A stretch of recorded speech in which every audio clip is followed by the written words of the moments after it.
I have been in the defense sector for the last almost 40 years. There is no linear correlation between expenditure and capability.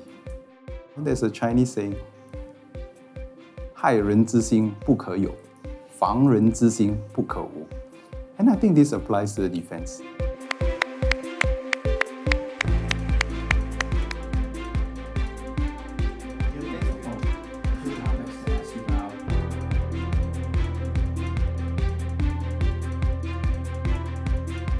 We are, of course, happy to see the meeting between President Xi and President Trump that have gone off well.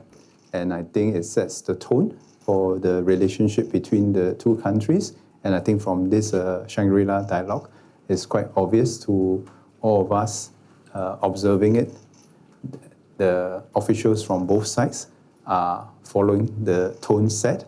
And I think this is a good basis for taking the relationship forward. Of course, all of us, including the US and the Chinese, would have understood that there are still issues to be resolved. But I think if we approach the challenges ahead with the right attitude, with the collaborative spirit, that speaks well for the chances of us getting to a better outcome.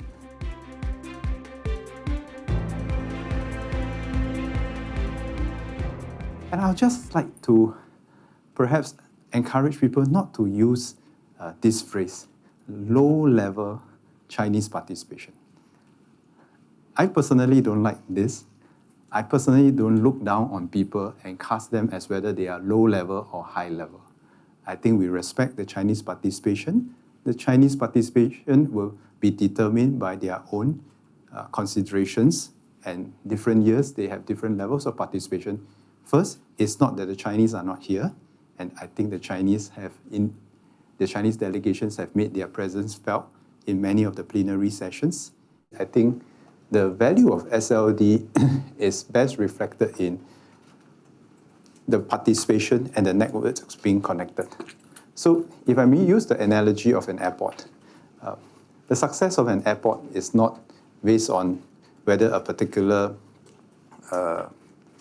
airline fly to the airport. The success of the airport is based on your number of connections that you can really connect up as different parties come. And for Shangri-La Dialogue, I think we are cheered by the support from many countries, a growing number of countries and organizations that come and participate. It shows that they find value in this event. They find value to use us as the platform to connect up with others.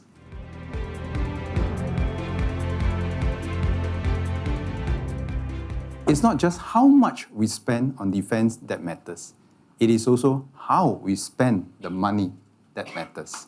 For example, in many of the new technologies that we are looking at, it is not how much you spend, but how innovative your ideas are, how much bang for the buck you get for the same or less expenditure. What is even more important is that we spend the money consistently over the years to build up real capabilities, particularly on the human capital side. It takes years to train a pilot, a sailor, and so forth. It takes even more years for us to build up the scientific community, the technological capabilities, in order to translate some of those spending into real capabilities. And therefore, we should not go away with the simplistic thinking that it's a linear correlation between spending and capabilities. Some countries spend a lot, but they do not get commensurate capability. Whether increase our defense spending or whether we build new capabilities and become a more relevant partner, we must spend the time and effort to reassure others of our intention. The more powerful we are, the more effort we need to spend to reassure others.